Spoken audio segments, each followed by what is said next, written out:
सुनहरी मछली।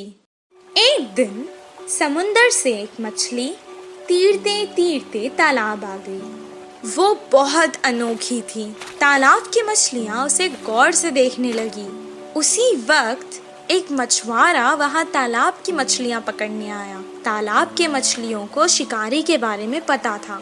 जैसे ही उसने जाल डाला, सारी मछलियाँ तुरंत वहाँ से भाग गई और ये सुनहरी मछली जाल में फंस गई। मछुआरे ने कहा, ये मछली तो कितनी बड़ी है, इसे मैं घर ले जाकर छोटे छोटे टुकड़े कर कर सुखा कर बहुत दिन तक खा सकता हूँ। ओ मछुआरे, मुझे मत मारो, मैं तुम्हारी मदद कर सकती हूँ। मछली की बातें सुनकर, अरे ये मछली तो बात भी कर सकती है, बताओ तुम मेरी क्या मदद कर सकती हो? अभी तो मैं तुम्हें तालाब से निकालकर घर ले जाता हूँ, वरना तो तुम मेरे हाथ से निकल जाओगी। वो मछली को पकड़कर घर को जाने लगा। वो घर पहुँच गया। वो कहने लगा, ए मछली, तुमने तो कहा था कि तुम मेरी मदद करोगी। मुझे बहुत भूख लग रही है, करो मेरी मदद अब। तभी अचानक उसके आगे बहुत सारा खाना प्रकट हुआ। वाह वाह, इतना सारा खाना!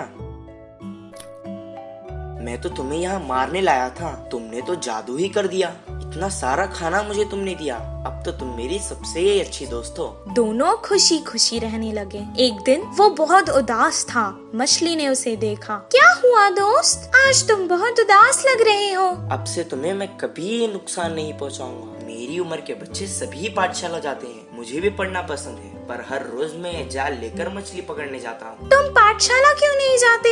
मुझे पढ़ना पसंद है, पर मुझे कुछ याद नहीं रहता, इसीलिए मछली पकड़ने के काम पर लगा दिया। मैं तुम्हें एक उपाय बताऊं? मुझे तुम अपने कान तक ले जाओ। मैं तुम्हें एक मंत्र बताऊंगी, उसे पढ़ने से तुम्हें सब कुछ याद रहेगा और तुम अपनी कक्षा में सबसे अव्वल आओगे। तुम्हारी सब प्रशंसा करेंगे। अच्छा, बताओ। मछली ने उसके कान में एक मंत्र बताया। उसके बाद से जैसे उसने कहा था वैसे ही हुआ। मछली दोस्त, मैं बहुत खुश हूँ। अब मुझे तालाब की बहुत याद आ रही है। चलो हम दोनों तालाब चलते हैं। वो दोनों तालाब के पास चले गए। मछली ने उसे अपने ऊपर बैठा लिया और बहुत जल्दी जल्दी तैरने लगी।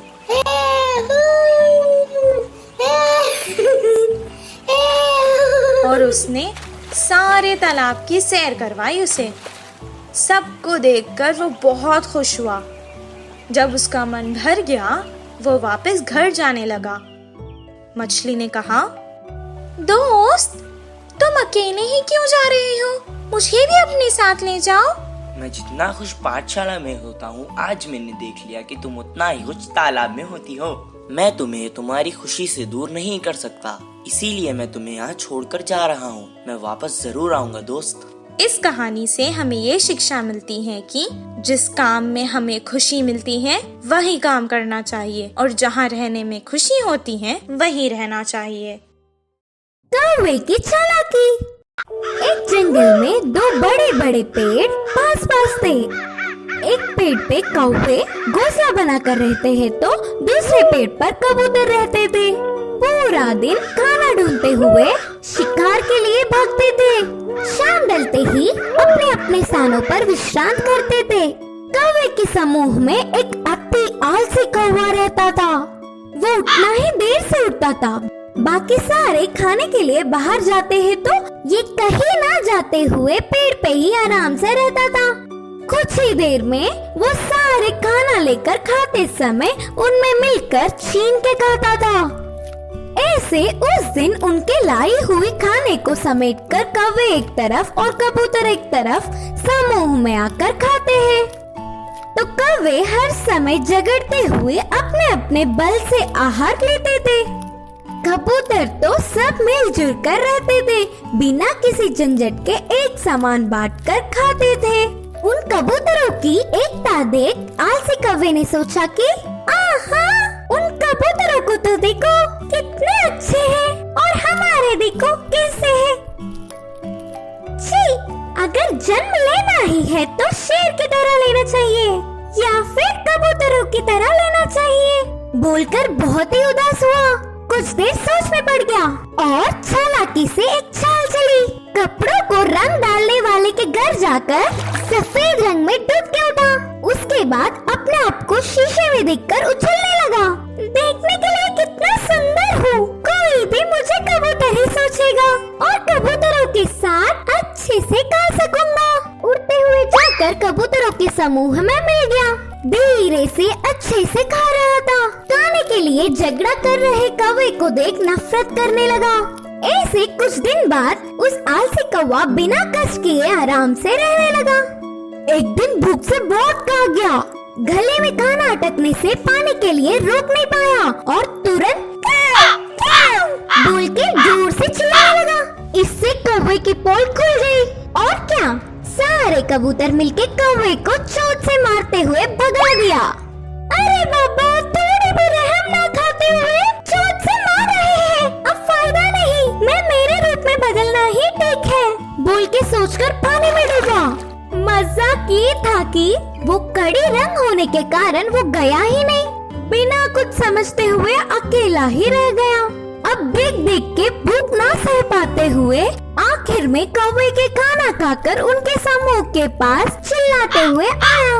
वो कोई अजनबी पक्षी है समझकर सारे कौवे एक होकर उसे भगा दिया।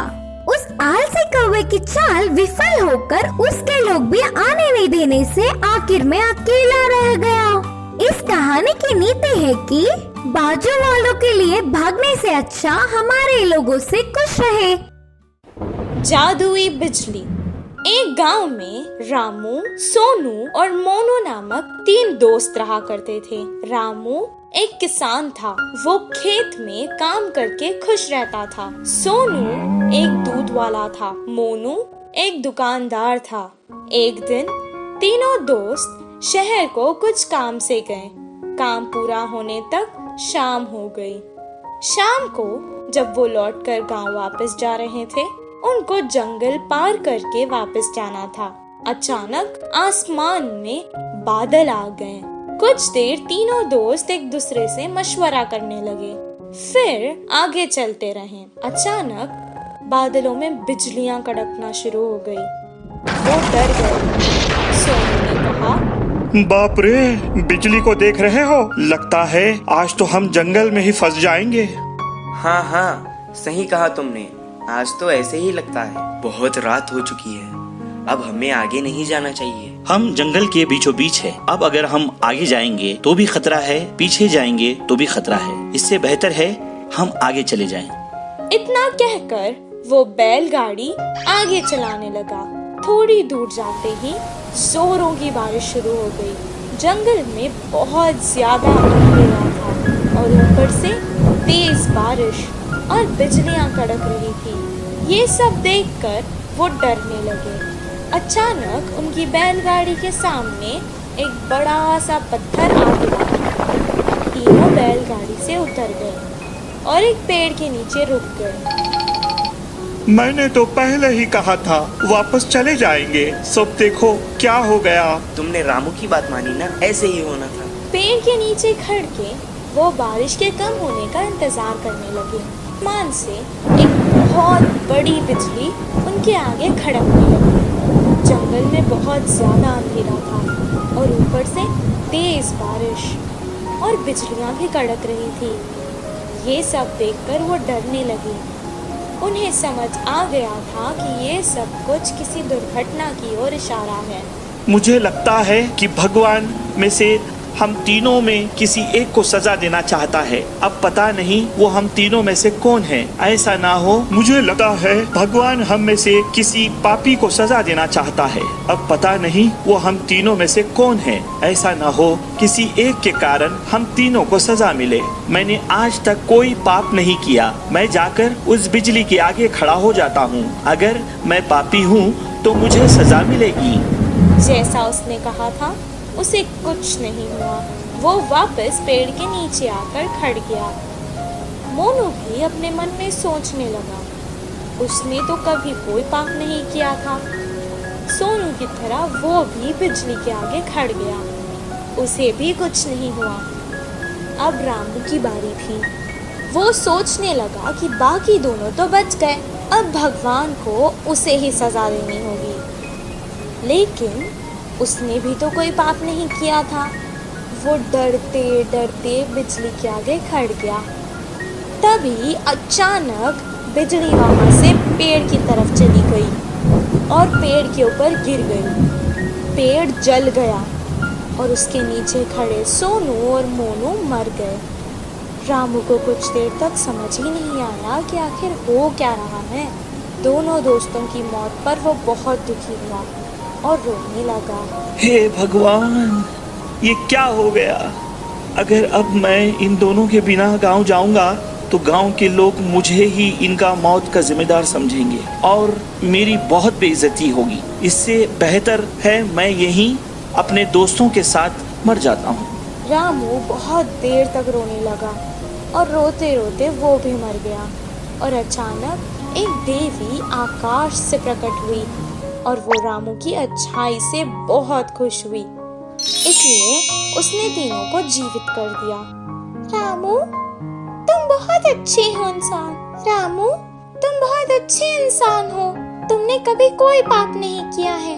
और तुम्हारे ये दोस्त सोनू, ये जो दूध बेचता था उसमें पानी मिलाया करता था और दूध को बहुत महंगे दाम पर बेचता था। तुम्हारा ये दोस्त मोनू, ये जो व्यापार करता था, ये दुकान के सामान में मिलावट करता था और बहुत महंगे दाम पर बेचता था। तुम ही बताओ, क्या ये पाप नहीं? पर तुम बहुत अच्छे हो, सबकी मदद करते हो। तुमने ऐसे पापियों के लिए अपनी जान दे दी। मुझे अच्छा लगा। अब मैंने खुश होकर तुम तीनों को जीवित कर दिया है। सोनू, मोनू, तुम्हारी जिंदगी का कारण आज रामू है। अपने पाप छोड़ दो और अच्छे इंसान बन जाओ। सोनू मोनू ने अपनी गलती का पश्चाताप किया और अपने आप से वादा कर लिया कि अब वो कोई पाप नहीं करेंगे। और रामू जैसा अच्छा दोस्त पाकर वो बहुत खुश हुए। तीनों बैलगाड़ी में बैठकर वापस गांव आ गए। अगले ही दिन से वो अपने अपने काम पर लग गए। सोनू अब दूध में पानी बहुत कम मिलाता था और मोनू सही दाम पर सही तोलकर बिना मिलावट वाला सामान बेचता था। इस कहानी से हमें ये शिक्षा मिलती है कि अगर हम अच्छा करेंगे तो हमारे साथ अच्छा ही होगा।